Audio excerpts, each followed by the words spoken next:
Assalamualaikum warahmatullahi wabarakatuh. Teman-teman, Waalaikumsalam. teman-teman sekalian, millennials yang biasa menyaksikan acara-acara IDN Times, kali ini di program Ambassador Talk, saya akan ngobrol dengan Duta Besar Republik Indonesia untuk Amerika Serikat, Pak Muhammad Lutfi. Di sana sudah pagi ya di sini. Malam di sana. Malam, di sini jam pagi, 9 ya? malam, Mbak, di sini. Ya.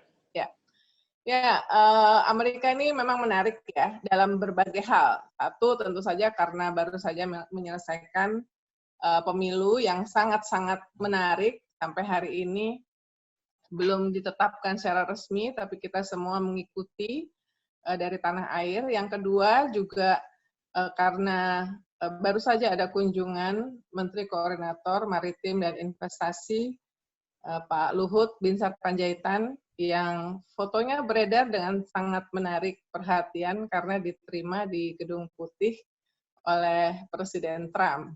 Jadi dua hal ini saja sudah membuat saya sangat-sangat excited untuk ngobrol dengan Ambassador Lutfi. Nah, buat kalian yang belum kenal banget, Bang Lutfi ini sebelumnya pernah menjabat sebelumnya ada pengusaha terkenal ya, Ketua Umum Himpunan Pengusaha Muda Indonesia, kemudian Kepala BKPM, Badan Koordinasi Penanaman Modal, pernah menjabat Duta Besar Republik Indonesia berkuasa penuh untuk Jepang, kemudian juga pernah menjabat sebagai Menteri Perdagangan. Jadi sebetulnya track record-nya untuk jadi Duta Besar di Amerika lengkap banget, apalagi sekarang ini oleh Presiden Jokowi, semua duta besar itu tugas utamanya adalah meningkatkan kerjasama ekonomi. Nah, pertanyaan pertama nih, ini sesudah, kalau nggak salah hanya 2 atau 3 hari sesudah dilantik oleh Presiden Jokowi, Dubes Lutfi ini sudah bisa bertemu dengan Presiden Trump, menyerahkan surat-surat kepercayaannya. Apakah ini tergolong cepat atau gimana? Kalau yang saya tahu banyak duta besar itu harus menunggu beberapa lama, termasuk di negara lain untuk bisa menyerahkan surat-surat kepercayaan. Ini termasuk cepat ya? Kilat. Jadi saya dilantik tanggal 14 sampai di Amerika tanggal 15, tanggal 16 swab, tanggal 17 menyerahkan surat kepercayaan, Mbak Uni. Jadi cepat banget ya? Kilat. Kilat ya? Oke. Berarti ini adalah yang bersama dengan Pak Luhut, itu adalah pertemuan kedua yang langsung dengan Presiden Trump pada posisi sebagai duta besar di Amerika. Apa beda suasananya Presiden Trump pada saat tanggal 17 dibandingkan dengan pada saat dia sebetulnya secara polling sudah dinyatakan kalah? Kalau saya boleh bilang, dua-duanya sangat hangat ya, Mbak Uni ya. Dan beliau ini hangat dan mempunyai tingkat humor yang sangat tinggi gitu loh. Jadi waktu ketemu pertama kali itu ada cerita-cerita lucunya ya, maksudnya jadi begitu saya memperkenalkan istri saya bilang sama Presiden Trump, saya nggak kan jadi kepala protokol nasional mereka itu waktu saya masuk ke Oval Office itu dibilang, Mr. President, this is the Ambassador Extraordinary Plenipotentiary, His Excellency Muhammad Lutfi from Indonesia. Jadi waktu saya mengenalkan istri saya bilang sama Donald Trump, saya langsung ke Presiden Donald Trump, saya bilang bahwa yang saya duta besarnya, yang berkuasa penuh dan luar biasa itu adalah istri saya. Jadi dia lihat Bianca, dia bilang, wah, tadi saya menghormati kamu, sekarang menghormati kamu lebih lagi karena istri kamu cantik, katanya. Bianca langsung, aduh apa sih? Jadi tingkat humornya luar biasa dan sangat hangat ya, Mbak Uni. Begitu juga dengan Pak Luhut kemarin, waktu datang itu, cerita pertamanya beliau itu, lihat ke Pak Luhut itu, you know that I want big ya. Very big, katanya gitu sambil ketawa-ketawa. Jadi waktu ketemu Pak Luhut masih ngomong bahwa still I want big gitu ya? Ya, very big. Oke. Jadi jadi sangat hangat, sangat bersahabat dan dengan tingkat humor yang luar biasa tinggi ya, Mbak Dunia. Jadi lucu. Oke. Pada saat, Anda menyerahkan surat-surat kepercayaan itu selain anekdot yang lucu, humor itu, apa spesifik yang, dibicarakan dengan Presiden Trump dan pesan dari Presiden Trump? Jadi semestinya Mbak Uni biasanya kalau dalam occasion seperti itu, kita menceritakan bahwa salam dari Presiden Bapak Presiden Jokowi, apa namanya, kita semua berharap bahwa hubungan kedua negara akan menjadi baik gitu ya Mbak Uni ya. Tetapi itu tentunya kan akan memakan waktu yang sebenarnya singkat sekali gitu ya. Oke, dia bilang bahwa dia kenal baik sama Pak Jokowi, dia menganggap Pak Jokowi adalah orang yang hebat, sahabat sejatinya dia. Tetapi cerita yang panjangnya itu adalah malah justru uh, bagaimana cerita pukulan golfnya dia itu apa namanya saya tanyakan gitu bagaimana golfnya. Jadi begitu ngomong golf itu bisa 10 menit sendiri itu Mbak Uni. Udah sampai dimarahin sama kepala protokol nasionalnya karena yang lain pada nungguin saya semuanya. Oh gitu. Tapi pada dasarnya beliau tuh hangat dan sangat bersahabat ya. Oke. Oke, nah sebelum ke acaranya Pak Luhut, jadi hanya beberapa hari sesudah resmi ya, karena sudah menyerahkan surat kepercayaan dan sudah bertemu dengan Presiden Trump, Anda langsung gaspol nih dengan melakukan pertemuan dengan para potensial investor ya, kalangan pebisnis Amerika Serikat.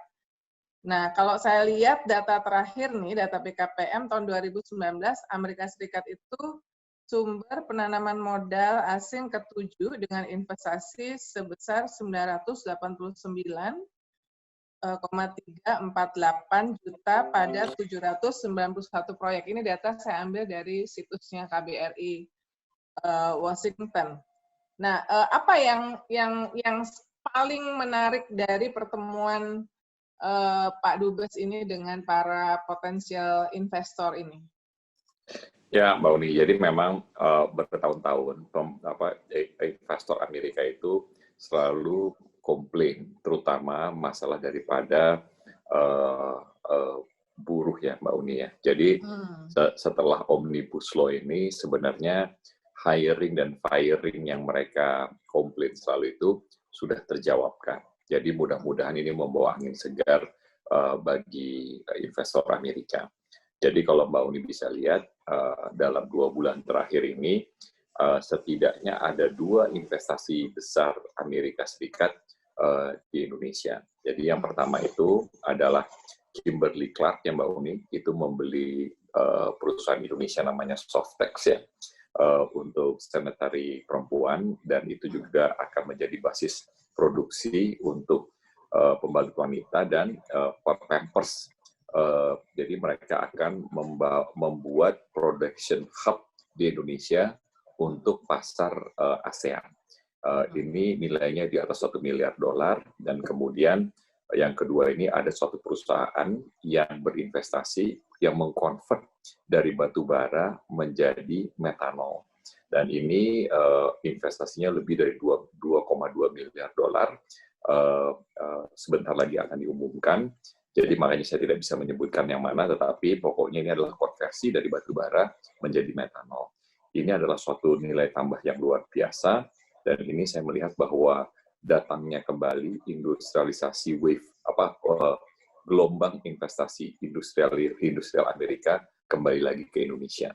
Jadi kalau saya melihat ada beberapa hal yang berbeda, yaitu sekarang ini Indonesia menjadi negara yang demokratis, karena demokratis tentunya menjunjung tinggi nilai-nilai hukum dan memberikan keterbukaan baik secara demokrasi maupun secara hak mengeluarkan pendapat.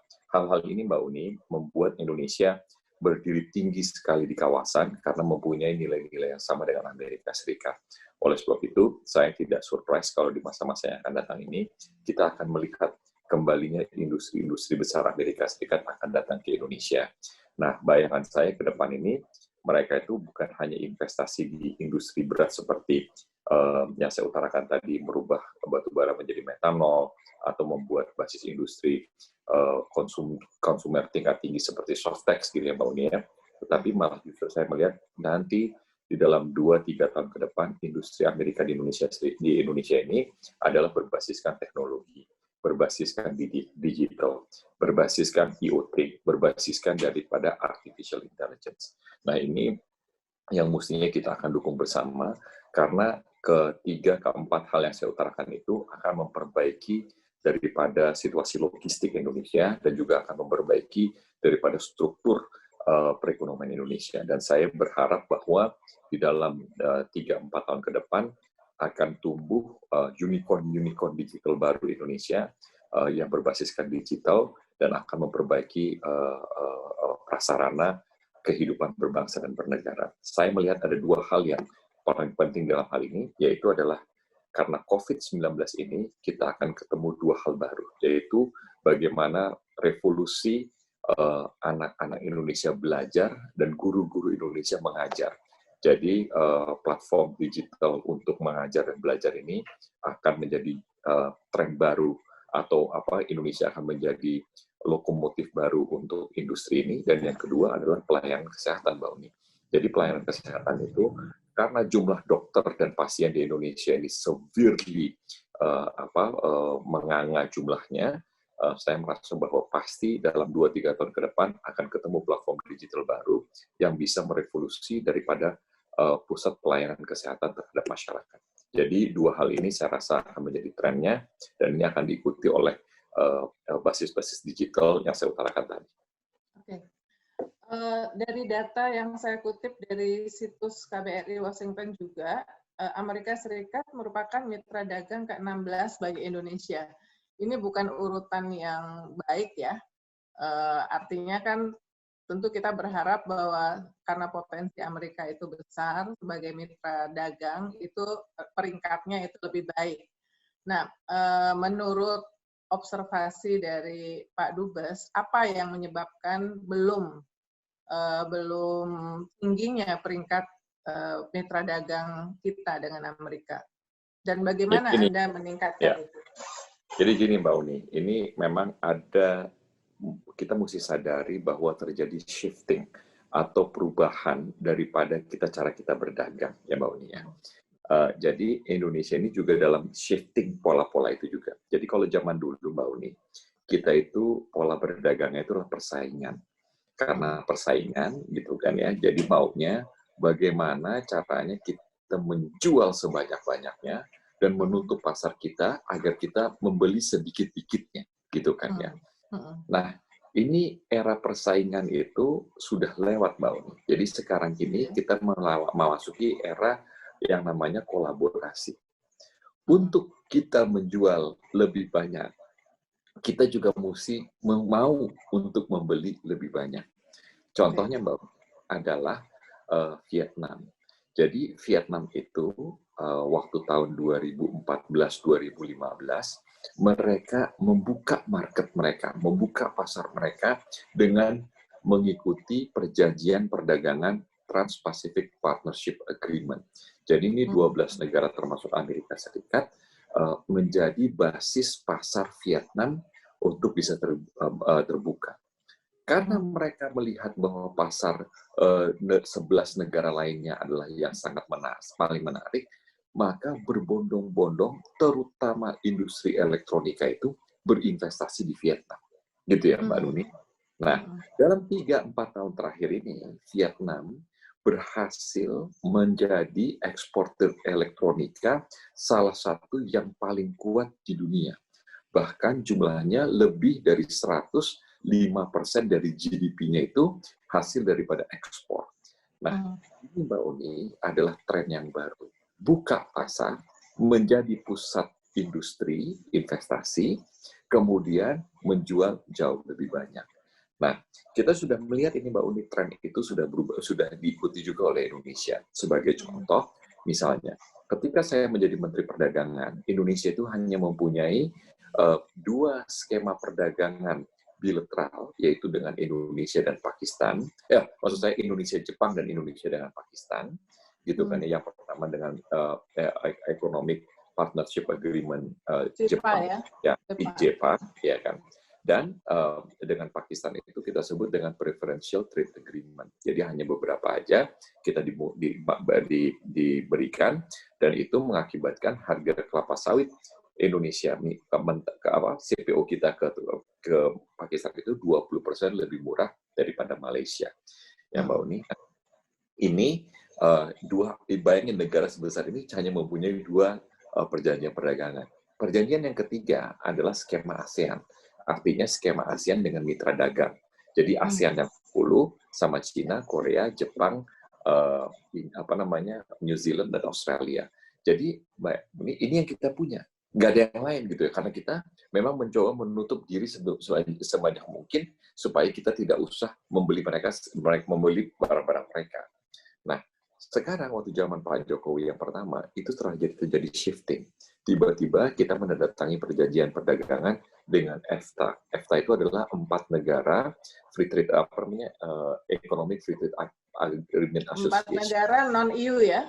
Non-EU, yaitu di Eropa. Ya, Swiss, kalau nggak salah saya, Swiss, Norwegia, Iceland, dan Iceland, gitu kan ya. Jadi 4 negara ini. Tapi kita bilang ini small Europe. Jadi mestinya kalau kita bisa tanda tangan dengan 4 negara ini, dengan perjanjian dengan Eropa jalan. Tiba-tiba jalan. Tiba-tiba kita sudah menandatangani perjanjian dengan Australia. Dan juga sudah diratifikasi oleh DPR. Yang ketiga, kita mempunyai perjanjian perdagangan bebas dengan Chile. Jadi tiba-tiba kita sudah lebih dari double, dan kita sudah mengikuti perjanjian-perjanjian. Yang hari Minggu kemarin, Mbak Uni, adalah RCEP. RCEP ini adalah Regional Comprehensive Economic Partnership Agreement. Jadi ini adalah perjanjian perdagangan terbesar, gitu kan ya, lebih besar daripada yang dipunyai oleh TPP itu kemarin, meskipun India tidak menjadi ikut di dalam kelompok ini. Nah, ini adalah bagian-bagian supaya kita bisa melihat bagaimana kita ke depannya. Tapi Mbak Uni, memang karena investasi ini terjadi, jadi kita sih sekarang mudah menjadi jual barang-barang industri juga. Sebagai contoh, ketika saya menjadi duta besar Indonesia di Jepang, investasi otomotif itu lebih dari $7 miliar, didominasi oleh Suzuki, Honda, Daihatsu, Toyota, dan Mitsubishi Motors, gitu kan ya Mbak ya. Jadi ini semua produsen mobil ini mendobel kapasitasnya di Indonesia, apalagi di Daihatsu. Jadi produksi Daihatsu di Indonesia ini lebih besar daripada Daihatsu di Jepang. Nah, sekarang produk otomotif itu menjadi nomor 5 terbesar produk ekspornya dari Indonesia, di luar minyak dan gas ya Mbak ya. Nah, saya bisa membayangkan dalam setahun 2 tahun ke depan, itu pasar Australia akan masuk mobil Toyota Innova atau Kijang Innova itu abring-abringan, ajur-ajuran ke Australia, gitu ya Mbak ya. Dan ini akan membuat bahwa perjanjian perdagangan itu menjadi kita ini menjual barang-barang yang berkualitas tinggi dan bernilai tinggi sekali, gitu ya Mbak ya.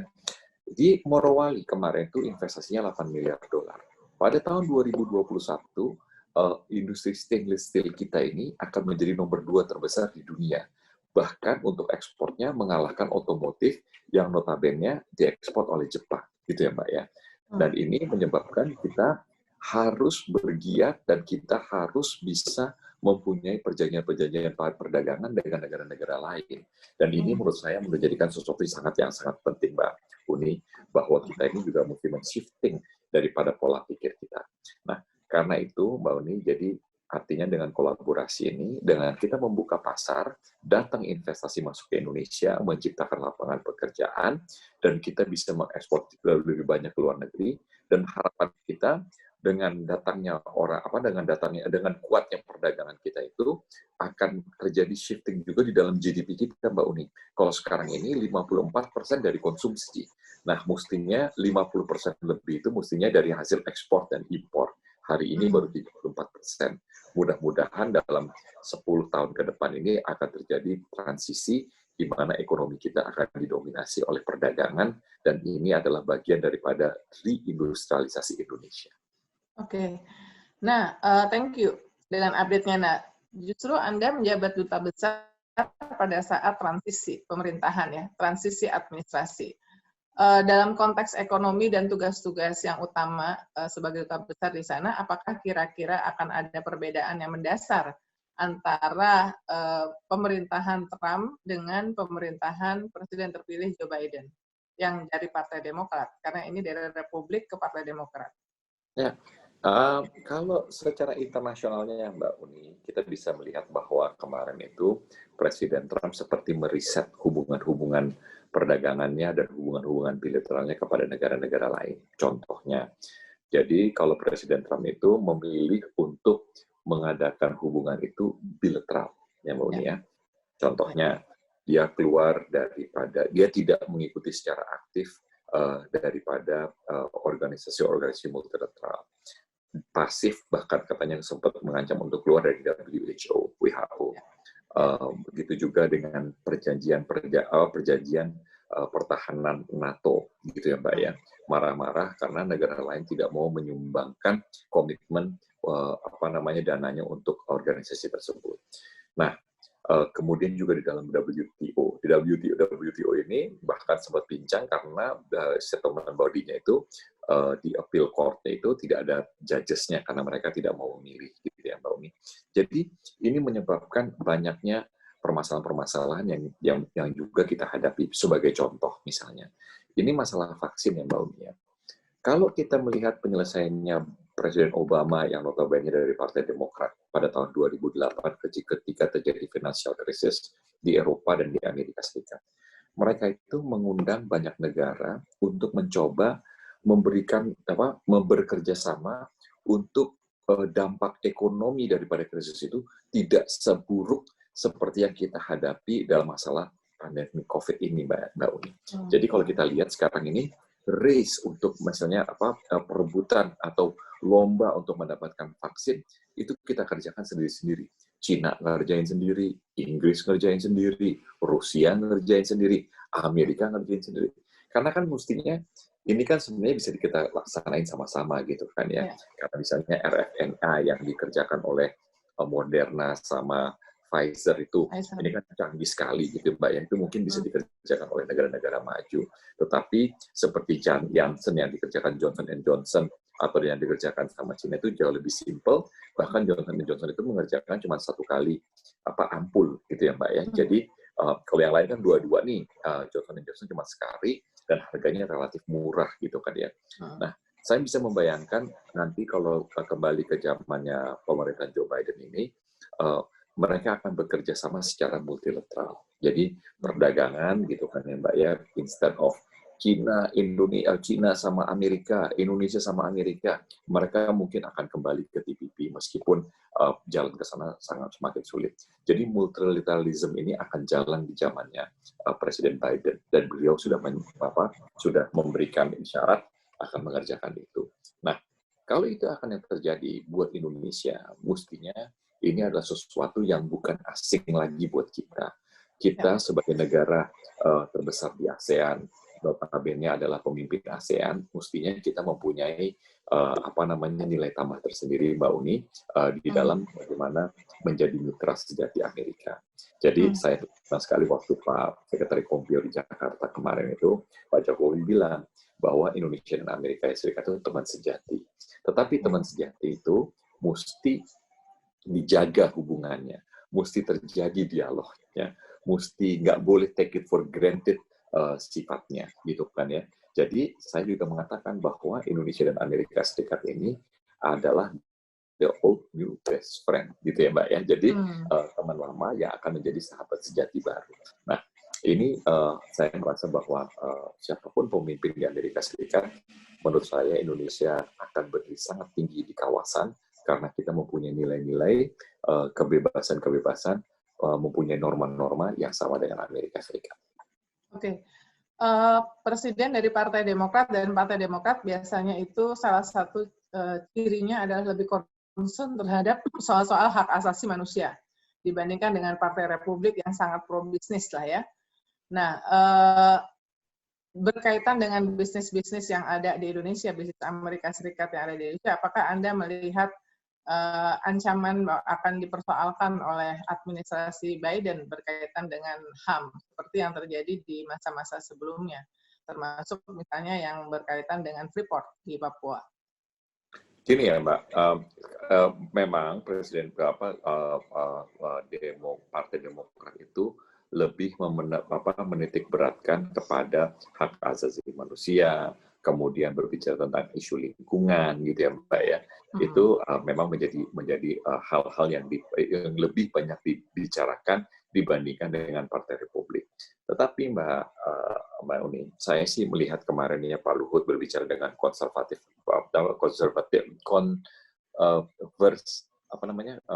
internasional gitu ya. Konservasi internasional itu mereka itu terkagum-kagum, bahkan managing director-nya IMF itu memuji daripada bagaimana Indonesia berbicara tentang lingkungan.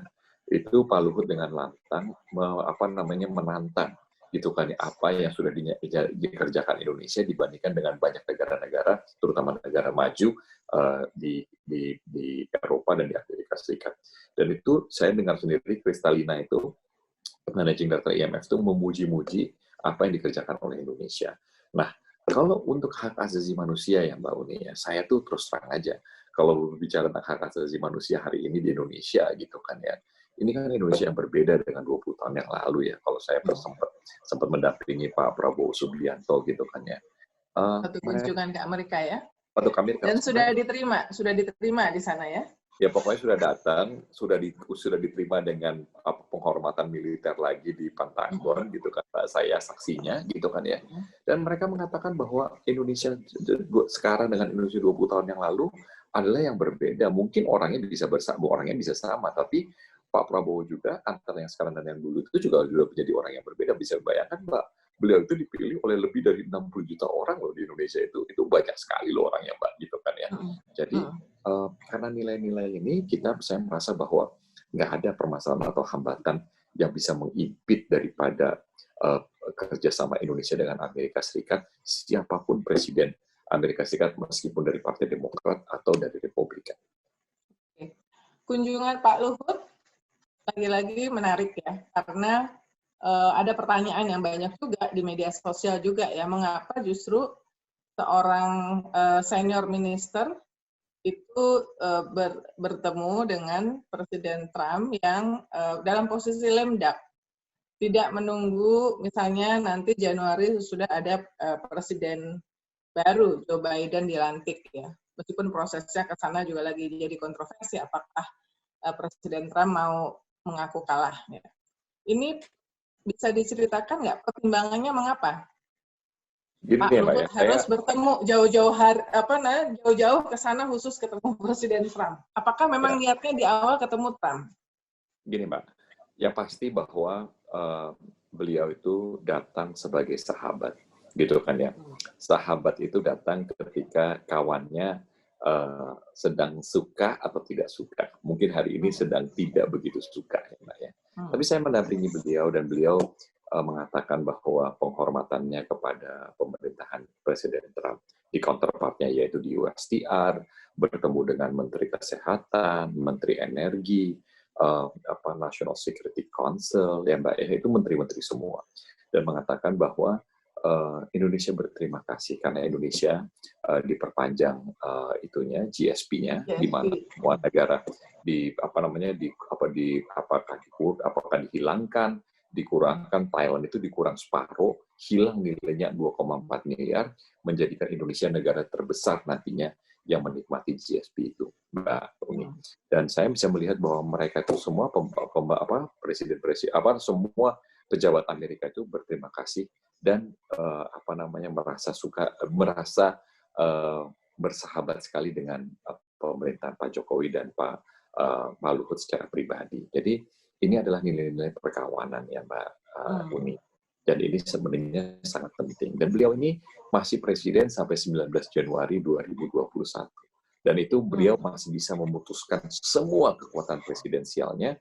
Bahkan beliau sudah mengatakan bahwa dia akan mengeluarkan executive order untuk menjalankan pemerintahannya yang kalau kita lihat ini tersisa mungkin tinggal 59 sampai 60 hari ya Mbak ya. Jadi ini adalah diplomasi Mbak Uni. Jadi bukan berarti terus kita datang sekarang terus kita musuhan sama pemerintahan yang akan datang. Enggak juga gitu kan ya. Bahkan ini menunjukkan bahwa kita ini sangat menghargai seorang sahabat. Sahabat yang sedang jatuh maupun sahabat yang sedang baru naik. Jadi menurut hemat saya, karena saya mendampingi, saya melihat langsung pembicaraannya, itu sangat produktif dan ini akan memberikan nilai tambah tersendiri bagi Indonesia. Yang menarik tentu bertemu langsung dengan Trump. Apakah memang ketika berangkat dari Jakarta, memang sudah ada jadwal untuk bertemu dengan Trump? Atau sebetulnya apa agenda awalnya? Nggak ada, apa namanya memang kita, saya yang mengatur schedule itu ya Mbak Uni ya. Dan kita juga memang memohon untuk kalau bisa bertemu.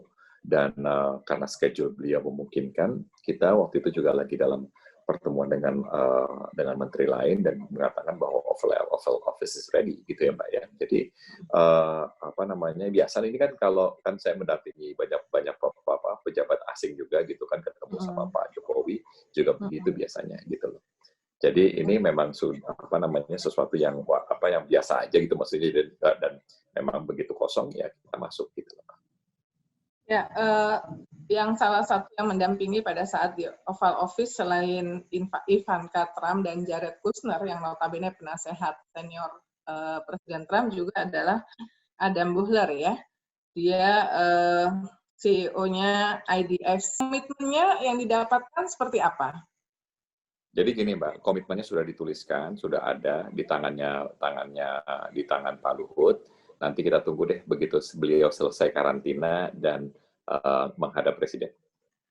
Oke, ini kan lembaga IDFC ini kan dana yang harus disetujui oleh Kongres ya. Enggak, dananya uangnya sudah disetujui oleh Kongres. Tapi uangnya sudah disetujui. Jadi artinya yang menyetujui ini adalah dana untuk IDFC itu disetujui oleh Kongres, tetapi yang untuk Indonesia, apakah Kongres yang sekarang atau next administration? Gini, Mbak, Kongres itu menyetujui daripada institusinya, ya Mbak ya. Bagaimana uangnya jalan apa segala macam. Tetapi bagaimana begitu mereka ingin memberikan dananya apa segala macam itu diserahkan kepada manajemennya dengan apa namanya dengan board-nya gitu kan Mbak ya, dengan board of directors-nya yang mereka sudah disetujui semuanya oleh Kongres. Jadi proses pembentukan organisasinya oleh Kongres, tetapi bagaimana manajemennya itu adalah oleh profesional. Oke. Nah, di sana itu pada saat bertemu Pak Luhut, pada saat bertemu dengan Presiden Trump, itu apakah yang dibicarakan hanya berkaitan dengan sovereign wealth fund atau ada isu yang lain? Karena kalau saya baca itu kan kalau yang pada saat ketemu sama Mike Pence itu ngomongin soal potensi kerjasama vaksin ya. Jadi apa saja yang pada saat ketemu dengan Presiden Trump itu? Enggak, kalau Presiden Trump itu benar-benar menyampaikan salam dari Pak Jokowi. Kita berterima kasih dengan diperpanjangnya fasilitas GSP dan Pak Luhut mengutarakan bahwa perkawanan dan persahabatan antara Pak Jokowi dan Pak Trump itu selalu dikedepankan oleh beliau dan merasa bahwa persahabatan itu mesti berlanjut apapun yang terjadi pada tanggal 20 Januari. Dan itu membuat satu pembicaraan yang sangat hangat dan sangat berkekeluargaan, Mbak. Oke. Saya tuh cek ke Bio Farma bahwa kita sudah ada kerjasama binding pembelian 30 juta dosis Novavax vaksin ya. Apakah vaksin yang dibicarakan, kerjasama yang dibicarakan oleh Pak Luhut itu kemarin adalah bagian dari itu, yang Novavax, atau memang ada yang lain, yang baru lagi? Bukan, Mbak. Jadi gini, kan mereka itu kan Novavax itu malah justru yang kecil ya, Mbak ya. Kalau yang sekarang ini lagi hot dan santer itu adalah Pfizer dan Moderna, gitu ya, Mbak ya.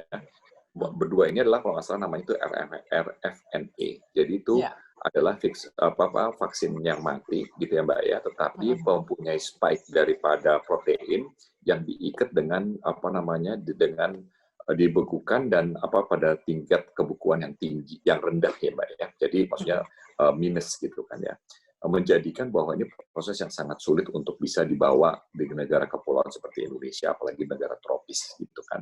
Nah, jadi kalau itu tidak bisa jalan, mereka tuh mengatakan bahwa yang bisa jalan itu adalah sebenarnya Johnson and Johnson, Janssen istilahnya mereka itu, gitu kan.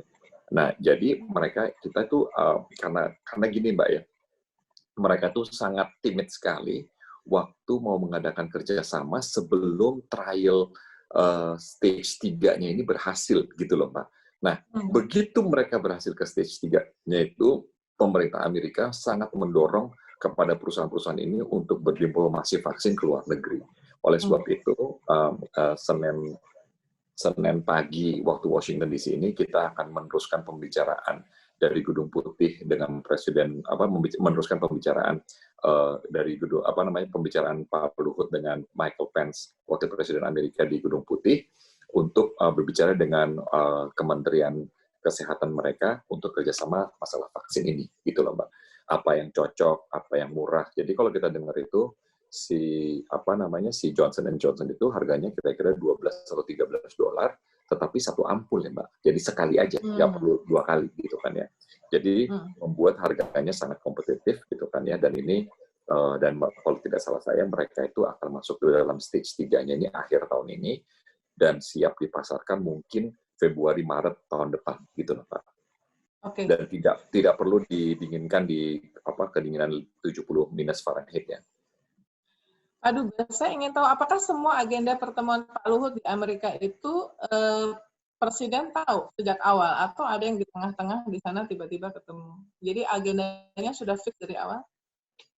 Kalau saya rasa kalau antara Pak Luhut dan Pak Presiden menurut hemat saya karena saya di situ gitu kan ya komunikasinya intens ya Mbak ya. Jadi tidak ada yang tidak Bapak Presiden ketahui ya. Oke.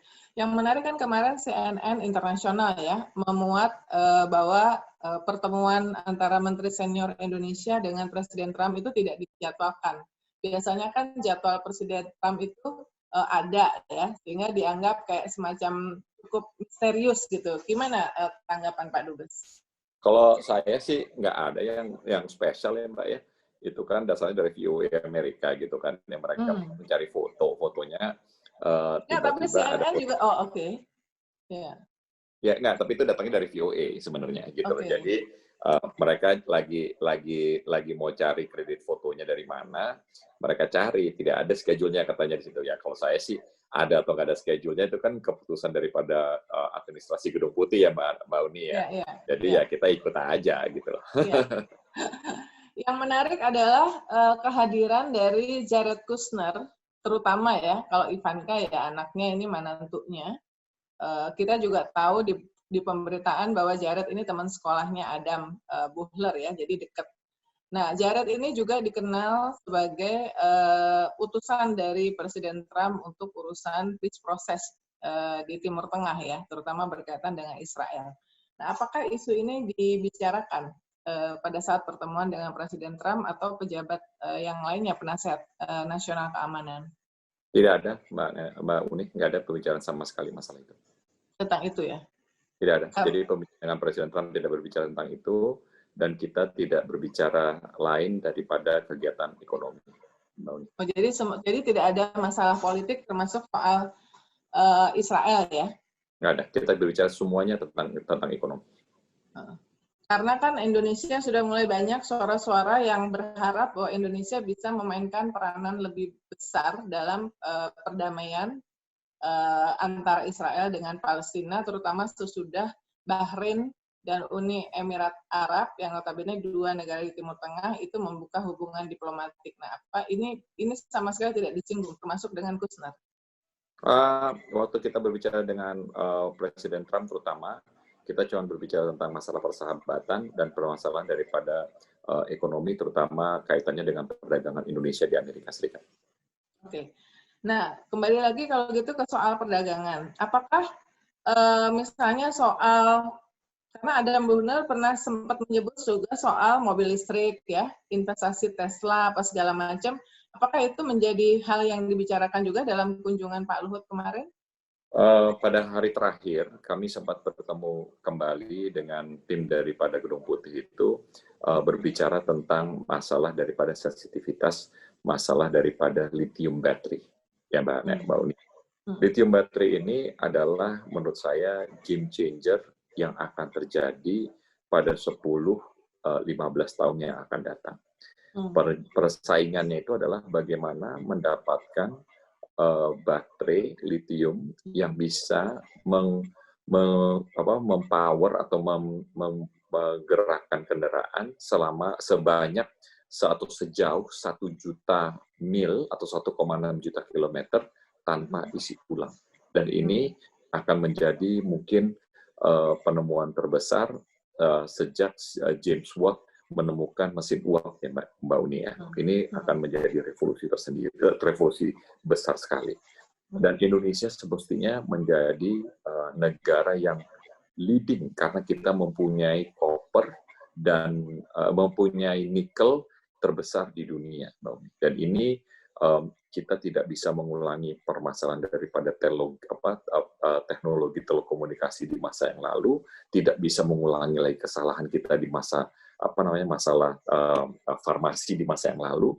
Yang ini kita harus memastikan bahwa kita berada di depan di dalam persaingan tersebut. Jadi kerjasama dengan Amerika Serikat, terutama untuk menemukan baterai lithium dengan berkekuatan tinggi tanpa isi ulang ini menjadi agenda utama. Dan ini Pak Luhut benar-benar berada di depan, dan kita mesti berbicara cutting edge ya. Kita bukan hanya berbicara dengan Cina, tetapi kita juga berbicara dengan semua negara yang mempunyai pengaruh tentang masalah itu. Dan memang sudah menjadikan pembicaraan bahwa Tesla adalah salah satu counterpart terbaik kita di Amerika Serikat, tetapi tim Gedung Putih waktu itu justru Jared Kushner sendiri akan mengenalkan tim KBRI dengan industri manufacturing mobil di Amerika Serikat. Jadi saya belum bisa mengutarakan kepada perusahaan siapa, tetapi akan saya follow up pada kesempatan pertama untuk memastikan ya Mbak Uni bahwa Indonesia mendapatkan tempat strategis di dalam pengembangan industri lithium baterai ini. Dan ini menurut saya adalah hal yang wajib kita kerjakan, dan kerjasama kita dengan siapapun, terutama dibantu oleh Gedung Putih, ini menjadi sangat penting. Oh, ngelihat penjelasan ini, saya menangkap kesan bahwa sikap dari Gedung Putih, Presiden Trump, termasuk pejabat-pejabatnya itu sangat friendly ya, sangat friendly ke Indonesia. Jadi there is no such a freelance selalu dalam diplomasi juga, termasuk di diplomasi ekonomi dan bisnis. In return, apa yang mereka minta dari kita? Oh, banyak ya Mbak ya. Yang gini Mbak Uni, makanya saya tuh sebenarnya mungkin bicaranya mesti lebih diplomatis ya, tapi saya ingin kepada pemirsanya Mbak Uni ini mengatakan bahwa Indonesia ini mempunyai tingkat posisi yang sangat strategis. Ini ya Mbak, kenapa? Karena kerjasama lithium baterai kita ini yang ada ini sekarang ini dengan Cina. Gitu ya Pak ya. Kita bilang sama Amerika Serikat, karena kita sudah reform daripada iklim investasi kita ini, kita tidak bisa memilih kepada siapa kita ingin bekerja sama, gitu kan ya. Tetapi kita ingatkan kepada Amerika Serikat, kalau Anda tidak investasi di lithium battery ini sekarang pada hari ini, suatu hari Anda akan membeli baterai saya dengan teknologi Cina. Ini adalah suatu hal yang sangat mengganggu, Mbak Uni. Dan itu adalah bagaimana kepiawaian diplomasi kita untuk berbicara dan mempitch masalah-masalah seperti itu. Gitu ya Mbak Uni ya. Sebenarnya saya nggak boleh ngomong ini, tetapi karena ini Mbak Uni yang nanya dan saya sudah setuju untuk interviewnya, saya juga tidak mau mengelak permasalahan ini. Tetapi inilah kepiawaian daripada diplomat-diplomat Indonesia ini untuk bisa mempitch daripada posisi penting Indonesia. Dan ini Mbak Uni macam-macam ya. Kalau sudah berurusan, kan saya udah bilang Mbak Uni, ini di urusan antara Demokrat dan Republikan ini common denominators ya. Persamaan mereka tuh tidak banyak gitu kan ya. Masalah Cina, masalah vaksin, masalah perdamaian Timur Tengah, masalah persaingan di Laut Cina Selatan itu adalah common denominators yang tidak bisa dielakkan dalam hegemoni hari ini, gitu loh, Mbak. Oke. Nah, dalam pembicaraan hegemoni hari ini itu penting di situ diplomat Indonesia untuk berada peran aktif memastikan bahwa kita ini adalah negara yang penting. Kenapa? Karena dengan begitu kita akan menjadi mitra bicara yang jujur, yang baik, dan sepenuh hati untuk perdamaian dan kesejahteraan. Oke. Dan Jadi itu saya jabarkan. benar-benar ini kalau ada trade off-nya itu benar-benar trade off ekonomi bisnis ya. Tidak ada trade off soal politik termasuk soal yang berkaitan dengan Israel Palestina yang itu adalah isu sensitif buat semuanya apalagi buat Indonesia ya. Ya, pokoknya pada hari ini kita berbicaranya ekonomi, Mbak. Oke. Nah, ini terakhir, Bang Lutfi, soal kondisi di tanah air dan dampaknya terhadap persepsi investasi. Ya, hari-hari ini kita melihat wajah konservatif Islam itu muncul dari sosok Rizik Syihab ya, dan itu dimonitor. Saya melihat media internasional dan saya yakin media di Amerika juga memonitor. Dan biasanya hal-hal tersebut menjadi pertimbangan juga buat investor. Apakah ini benar seperti itu? Mengkhawatirkan? Enggak, kalau saya rasa ini kan Mbak Uni, ini bukan hanya permasalahan daripada Indonesia. Ini bukan hanya permasalahan daripada Islam, tetapi ini permasalahan daripada dinamika demokrasi. Gitu Mbak ya. Kalau di Indonesia, kebetulan karena ini urusannya kita umat beragamanya paling banyak orang Islam, gitu kan ya, jadi kita mempunyai permasalahan itu. Tetapi di Amerika Serikat, kita juga melihat hal yang sama dengan Kristennya, gitu kan ya, yang aktif di kanan menjadi lebih menjadi lebih aktif, menjadi lebih ekstrim, gitu kadang-kadang itu kejadian. Kita bisa melihat juga di Belanda, kita melihat kemarin di Austria, kita melihat kemarin di Perancis. Jadi ini adalah dinamika riak-riak demokrasi. Kadang-kadang pendulum dari kanan ke kiri, kiri ke kanan, gitu ya Mbak ya. Tetapi pada dasarnya demokrasi itu juga yang memastikan akan kembali ke tengah. Jadi kalau orang berargumen, kalau kita bisa membaca polling terakhir Presiden Trump itu mengatakan bahwa Presiden Trump itu membawa ini ke kanan, nilai-nilai demokrasinya, gitu kan ya. Dengan terpilihnya Joe Biden ini akan swing kembali ke tengah, dan itulah saya bilang magic atau kehebatan daripada demokrasi itu sendiri, membawa kita kembali ke akar kepada nilai-nilai dan norma-norma. Untuk itu Mbak Uni, kita bersyukur alhamdulillah kita mempunyai demokrasi yang baik seperti ini. Jadi saya tidak takut, tidak meragukan, apalagi pemerintah di Amerika Serikat meragukan permasalahan-permasalahan itu. Adalah satu common denominators yang kita alami semua. Memang di dalam masalah dengan globalisasi ini, dengan media sosial, kita melihat banyak ketimpangan-ketimpangan yang terjadi, gitu kan ya. Nah, kita ini sedang berswing di antara ketimpangan-ketimpangan tersebut. Mudah-mudahan dunia mendapatkan equilibrium. Dan saya berkeyakinan bahwa kita ini demokrasinya adalah baik, maka akan menghasilkan produk-produk yang baik. Kalau ada yang kurang baik daripada kanan kiri, itu adalah bagian dari riak-riak. Sebagaimana juga dengan demokrasi Indonesia, kita melihat ketika hukum dijalankan secara adil dan benar, gitu kan ya Mbak Uni, kita akan mendapatkan produk-produk juga yang baik. Dan ini masalah daripada yang kita alami hari ini bukan masalah yang serius. Menurut hemat saya, tidak akan mengganggu investasi, dan kita tetap ada di dalam right course, right track, di mana kehebatan dan magic dari demokrasi itu akan juga ada di Indonesia. Oke. By the way, berapa lama waktu ketemu sama Trump? Kan cuma Pak Luhut sama Bang Lutfi yang ketemu ya, dari Indonesia? Kita kira-kira 20 menit ya Mbak, gitu, di sana ya. Oke. Baik, terima kasih. Banyak sekali informasi menarik yang saya peroleh dalam perbincangan dengan Duta Besar Republik Indonesia di Amerika Serikat, Pak Muhammad Lutfi. Semoga sukses dengan program-program dan upaya untuk meningkatkan kualitas hubungan Indonesia dengan Amerika. Dan jaga kesehatan ya, Bang. Terima kasih, Pak. Terima kasih. Ya, sampai ketemu. Itu tadi obrolan saya. Ya. Di Washington ya. Ya. Take care. Salam buat Ibu Dubes. Oke, Mbak.